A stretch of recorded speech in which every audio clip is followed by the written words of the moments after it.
Damai sejahtera Allah yang melampaui segala akal, itulah yang memelihara hati dan pikiranmu dalam Kristus Yesus Tuhan kita. Amin. Bapak, Ibu, dan saudara-saudari yang terkasih dalam nama Tuhan kita Yesus Kristus, firman Tuhan bagi kita dalam ibadah Minggu 14 setelah Trinitatis, pada Minggu tanggal 10 September hari ini tertulis dalam kitab Yehezkiel pasal 33 ayat 7 sampai ayat 11. Yehezkiel pasal 33 ayat 7 sampai ayat 11, demikian. Dan engkau anak manusia, aku menetapkan engkau menjadi penjaga bagi kaum Israel. Bila mana engkau mendengar sesuatu firman daripadaku, peringatkanlah mereka demi namaku. Kalau aku berfirman kepada orang jahat, hai orang jahat, engkau pasti mati. Dan engkau tidak berkata apa-apa untuk memperingatkan orang jahat itu supaya bertobat dari hidupnya, orang jahat itu akan mati dalam kesalahannya. Tetapi aku akan menuntut pertanggungan jawab atas nyawanya daripadamu. Tetapi jikalau engkau memperingatkan orang jahat itu supaya ia bertobat dari hidupnya, tetapi ia tidak mau bertobat, ia akan mati dalam kesalahannya, tetapi engkau telah menyelamatkan nyawamu. Dan engkau anak manusia, katakanlah kepada kaum Israel, kamu berkata begini, pelanggaran kami dan dosa kami sudah tertanggung atas kami, dan karena itu kami hancur. Bagaimanakah kami dapat tetap hidup? Katakanlah kepada mereka, demi aku yang hidup, demikianlah firman Tuhan Allah. Aku tidak berkenan kepada kematian orang fasik, melainkan aku berkenan kepada pertobatan orang fasik itu dari kelakuannya supaya ia hidup. Bertobatlah dari hidupmu yang jahat itu. Mengapakah kamu akan mati, hai kaum Israel? Demikian firman Tuhan. Bapak, Ibu, dan saudara-saudari yang terkasih dalam nama Tuhan kita, Yesus Kristus, ada istilah yang sering kita dengarkan dalam perjalanan kehidupan kita sehari, yaitu menari di atas penderitaan orang lain. Menari di atas penderitaan orang lain. Memang kehidupan di dunia ini, kehidupan yang unik dan misteri. Biasanya orang tertawa dan menangis itu berkaitan dengan suka dan duka. Tetapi aneh bin ajaib, ternyata ada manusia yang tertawa di atas penderitaan orang lain. Dan menangis di atas kesenangan orang lain. Jadi, zaman ini kalau dikatakan menari di atas penderitaan orang lain, ada yang senang jika orang lain itu salah. Jika orang lain itu jatuh, jika lain itu malu. Dan sangat mudah untuk menyalahkan orang lain dan menganggap diri paling benar. Lalu kita menyoraki dengan cemoohan, dengan cibiran, dengan hinaan, dengan kata dan sikap yang menyakitkan. Kita sedang lupa bahwa kalau kita juga bisa jatuh dalam kesalahan yang sama. Bagaimana kalau saya atau kita yang diperlakukan seperti itu? Jika ada orang yang menari-nari di atas penderitaan kita, di atas masalah dan pergumulan berat yang kita hadapi. Tentu ini bukanlah sikap yang baik bagi sesama orang percaya dan sesama orang seiman. Sebagai teman-teman seiman dan sebagai orang yang percaya kepada Tuhan Allah yang kita percaya itu. Seharusnya ada sikap peduli, ada sikap empati, dan memberikan perhatian, mendoakan, mengingatkan, menegur, supaya dia tidak jatuh dalam pelanggaran dosa dan kesalahan yang dia lakukan itu. Bukan malah menari, bersenang-senang, menertawakan, mencibir, mencemooh, dan lain sebagainya. Nah, demikian dengan firman Tuhan yang kita dengarkan pada ibadah Minggu hari ini. Bahwa Tuhan sendiri pun tidak pernah berkenan pada kematian orang fasik. Melainkan ia berkenan pada pertobatan orang fasik itu supaya hidup. Sekali lagi, Tuhan tidak pernah senang dan tidak pernah menari-nari di atas penderitaan kita. Tuhan tidak pernah mersobu-sobu. Tuhan tidak pernah senang hatinya, gembira hatinya melihat pergumulan, persoalan yang kita alami dalam kehidupan kita. Meski masalah itu karena diri kita sendiri. Meski sumbernya karena kelakuan, kenakalan, dan kejahatan kita. Meski yang kita alami itu, penderitaan kita itu karena kita buat sendiri. Dan karena pikiran kita yang kita ikuti. Tetapi Tuhan tidak pernah menari-nari di atas penderitaan, pergumulan yang kita alami dalam kehidupan kita ini. Tetapi yang dikenan oleh Tuhan adalah Dia berkenan atas pertobatan orang fasik. Ini yang dikenan oleh Tuhan. Sekali lagi, ini yang dikenan oleh Tuhan. Dia tidak pernah sama sekali senang di atas penderitaan, pergumulan, tantangan, masalah, rintangan yang kita hadapi. Itu sebabnya dikatakan bahwa Allah itu sendiri pun Allah yang turut menderita. Allah turut menderita, merasakan penderitaan yang kita alami. Jadi bukan ketawa-ketawa dari atas sana memperhatikan kehidupan kita. Kitalah yang sering memperhatikan kehidupan yang seperti itu. Apalagi kalau orang yang sedang menyakiti hati kita, mengalami masalah dan pergumulan dalam kehidupannya, ketawa paling sumringah, ketawa paling bagus, senyum paling indah yang akan kita pancarkan atas pergumulan dan kesalahan orang lain. Tetapi tidak dengan Tuhan. Dia adalah Allah yang turut menderita. Dia turut merasakan penderitaan yang kita alami. Dia turut merasakan masalah pergumulan yang kita alami, tantangan yang kita alami, dan Dia tidak pernah memiliki sikap pembiaran. Biarkan sajalah, tahankan, itu karena kejahatanmu, kenakalanmu. Tuhan memang memberikan penghukuman, tapi dalam rangka bukan dalam rangka pembiaran. Supaya kita mati dalam keberdosaan dan kesalahan itu, bukan. Nah, oleh karena itu, Tuhan selalu mengerti dengan penderitaan, masalah, dan pergumulan, serta persoalan yang kita hadapi.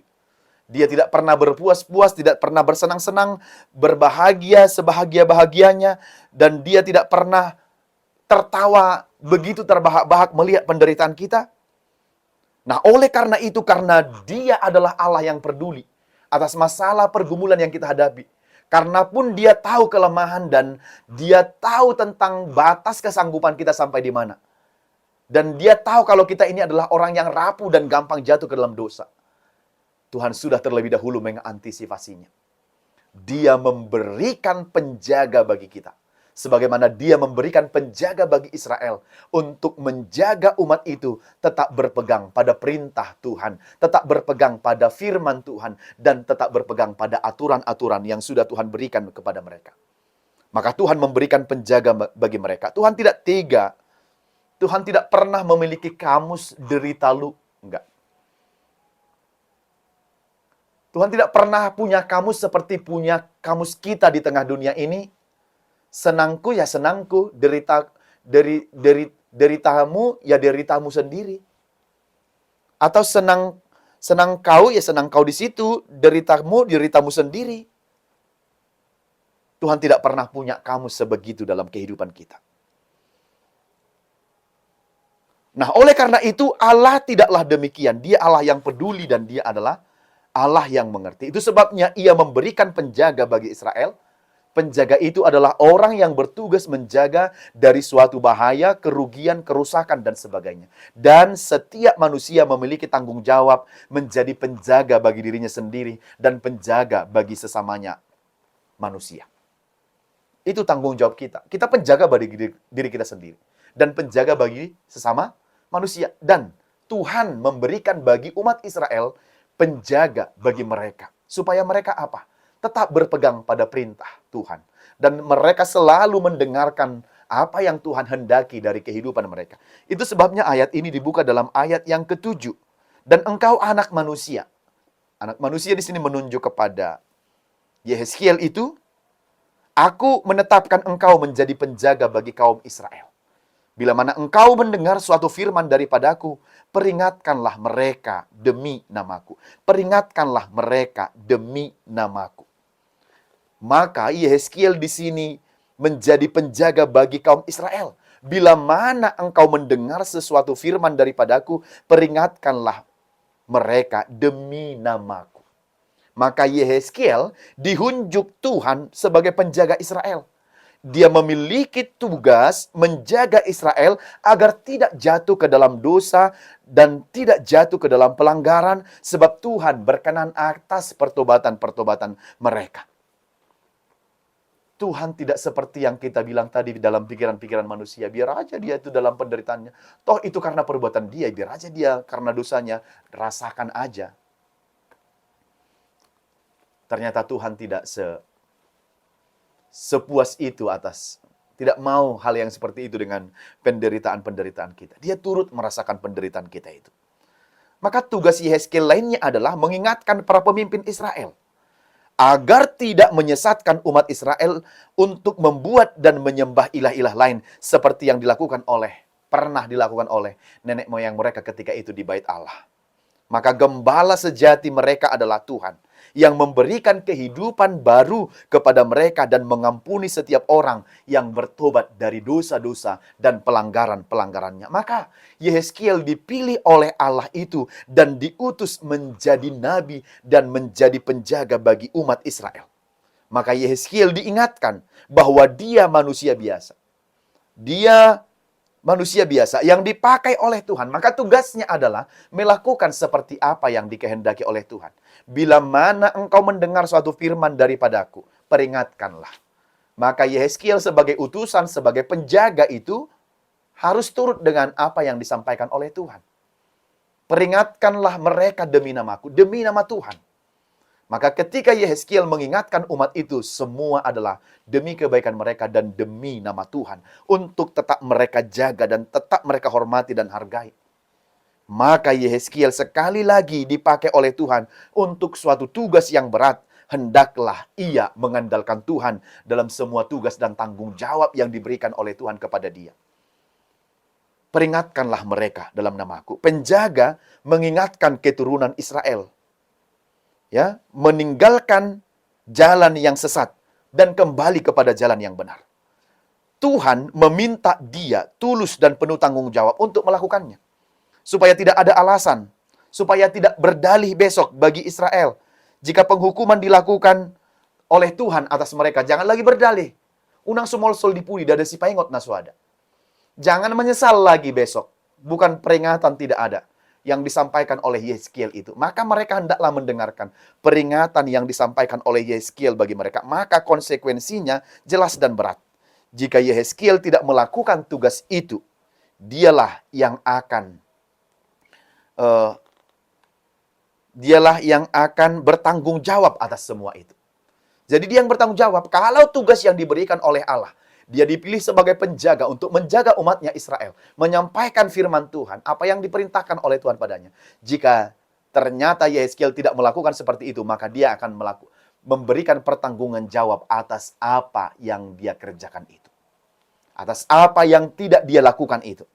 Maka tugas penjaga itu adalah pertama, bertanggung jawab, menyampaikan peringatan supaya umat Tuhan itu berbalik dan bertobat kepada Tuhan. Maka orang yang dijaganya itu supaya kembali dari jalan yang jahat kepada jalan kehidupan dan jalan kebenaran. Maka perlulah di situ pemimpin moral, pemimpin spiritual untuk menjaga umat itu supaya tetap hidup kudus. Hidup sesuai dengan kehendak Allah. Hidup sesuai dengan perintah Tuhan. Yang kedua adalah perlunya peringatan Tuhan yang meminta penjaga memberitahu peringatan itu menunjukkan belas kasih. Menunjukkan bahwa Tuhan berkenan atas pertobatan orang-orang berdosa ke jalan yang benar. Hal itu menunjukkan Tuhan itu berkenan loh kepada pertobatan orang-orang yang bersalah ke jalan yang benar. Itu yang harus perlu diingat. Penjaga itu harus menyuarakan itu. Supaya orang yang berdosa itu pun tidak berputus asa, tapi punya pengharapan. Sekalipun ia berdosa, ternyata Tuhan tetap membuka tangan, memberikan kesempatan, dan memberikan waktu untuk kembali dari jalan yang sesat itu kepada jalan yang benar. Yang ketiga adalah konsekuensi atau pengaruh bagi mereka yang tidak patuh itu. Maka konsekuensinya adalah kematian. Kalau ternyata sudah diingatkan, sudah diberitahu, sudah diajarkan, firman itu sudah disampaikan. Kalau tetap mereka tidak mau mendengarkan, tetap pada jalan yang salah itu dan tidak mau berbalik kepada jalan Tuhan, maka yang menjadi konsekuensinya adalah kematian. Kalau tetap dalam kejahatan itu, meski sudah diingatkan, sebab ada orang yang bebal, sudah diingatkan berkali-kali pun tetapi tetap tibalah pada hukuman Tuhan. Maka apa yang menjadi bagiannya ketika hukum Tuhan itu terjadi, menjadi bagiannya adalah kematian. Namun kalau si pendosa itu tidak diingatkan dan dia mati karena dosa itu, maka kepada orang yang bertanggung jawab mengingatkannya atau penjaga itu, maka kepadanya lah aku meminta pertanggungan jawab akan nyawanya atau akan darahnya. Maka tugas sebagai penjaga itu sebenarnya berat. Tugas sebagai penjaga itu butuh Tuhan yang harus menguatkan dan meneguhkan kita. Sebab tidak segampang yang kita pikirkan. Ketika kita memberitahukan kebenaran itu, orang-orang tidak langsung semua sekarang suka dengan apa yang namanya benar. Menyampaikan hal yang benarlah yang paling sulit tantangannya. Maka pasti aja ada orang yang tidak suka.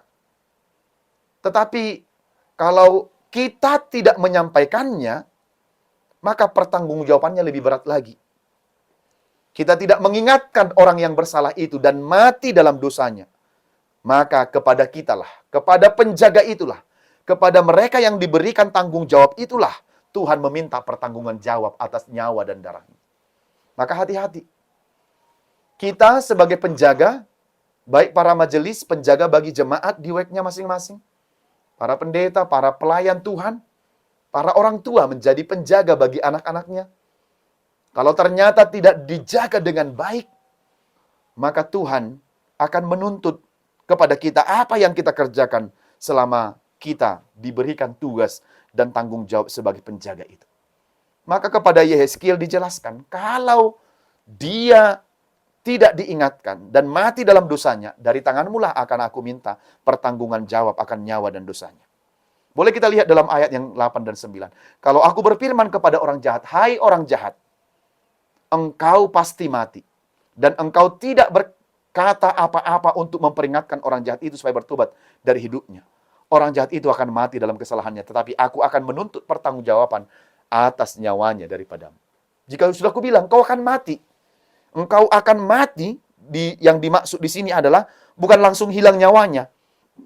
Tetapi itu peringatan, konsekuensi dari orang yang tidak mau bertobat kepada Tuhan.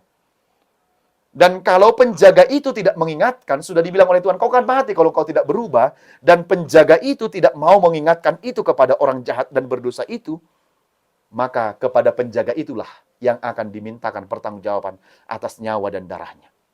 Tetapi ayat 9, jikalau engkau memperingatkan orang jahat itu supaya bertobat dari hidupnya, tetapi ia tidak mau bertobat, ia akan mati dalam kesalahannya, tetapi engkau telah menyelamatkan nyawamu. Sebaliknya, kalau engkau sudah peringatkan, tetapi dia tidak mau bertobat, dia yang akan mati, tetapi engkau lepas nyawamu menjadi selamat. Karena kita sudah melakukan tanggung jawab kita. Tergantung bagaimana orang itu menerima peringatan kita, nasihat kita. Kalau diterima, dia akan mendatangkan suatu kebaikan bagi dia, keselamatan bagi dia. Tetapi kalau diterima, kalau tidak diterima, maaf, itu akan mendatangkan celaka bagi dirinya. Bahkan sampai pada kematian. Nah, oleh karena itu dalam ayat ini jelas bagaimana tugas sebagai penjaga itu adalah tugas yang berat, yang perlu keseriusan, perlu ketaatan, perlu kepatuhan, perlu kesungguhan, perlu keteladanan. Jika tugas Anda sekarang, Bapak, Ibu, dan Saudara, dipercaya oleh Tuhan sebagai penjaga, penjaga atas jemaatmu, penjaga atas jemaat di WEK-mu, di lingkungan sektormu, penjaga atas anak-anakmu di tengah keluargamu, penjaga atas adik-adikmu di tengah keluargamu, maka tugas sebagai penjaga itu harus tetap menjadi penjaga yang betul-betul menjaga supaya tidak jatuh dalam dosa dan kesalahan. Kalau dalam tugas gereja, kita sebagai penjaga, sebagai parhalado, dari kata parhal, penjaga di gereja, malah penjaga ini yang harus dijaga. Tidak menunjukkan sikap sebagai penjaga. Paling jahat, pikirannya kotor, strateginya buruk, menjelek-jelekkan yang dipikiri. Perlakuannya bagaimana membuat supaya ribut dalam satu gereja.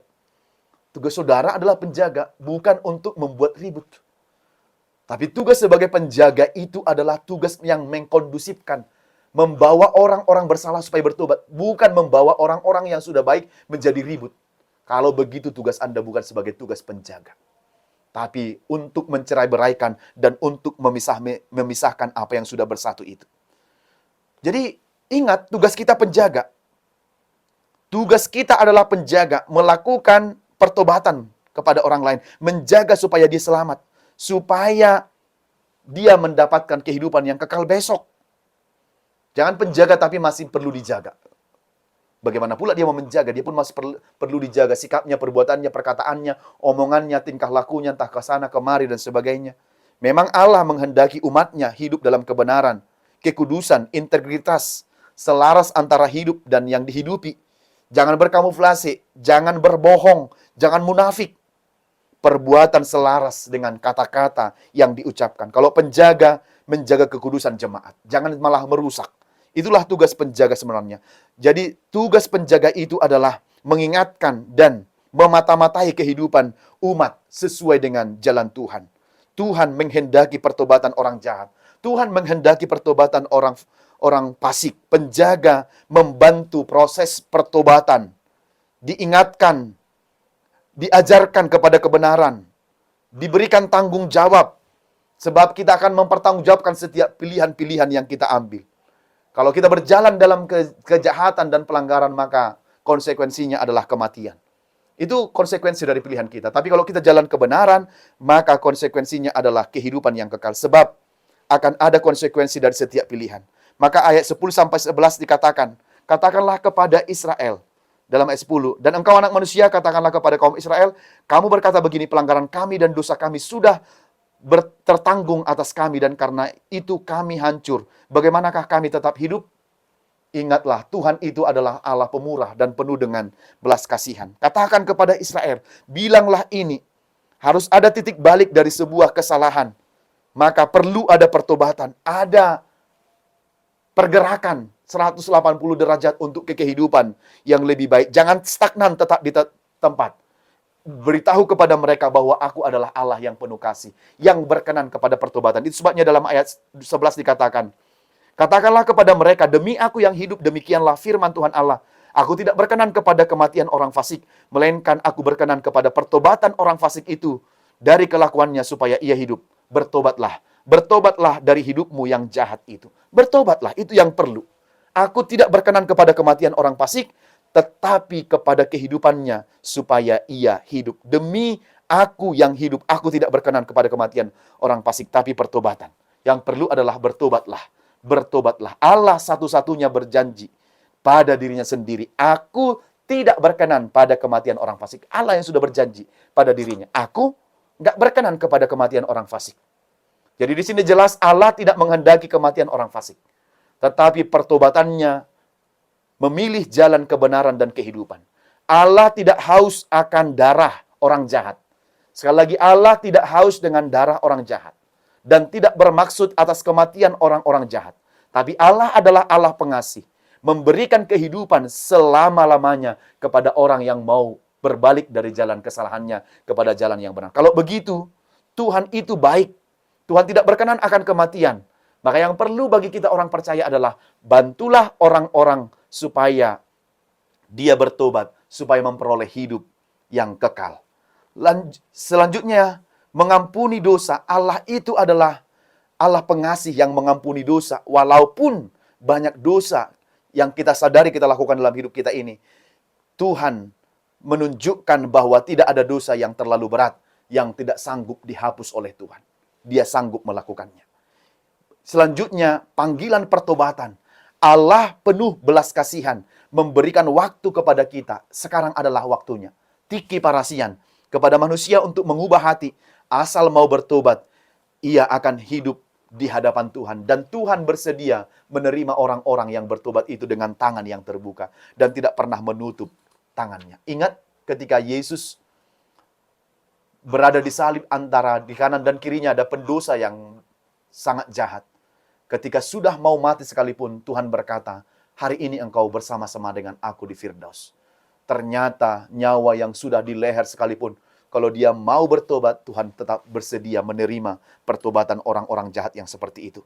Karena itu apa yang mau disampaikan oleh firman ini paling sedikit 3 hal. Yang pertama, Allah Maha Kudus menghendaki kembalinya orang fasik dan tidak kompromi terhadap dosa, dan ada yang hilang karena keberdosaan itu.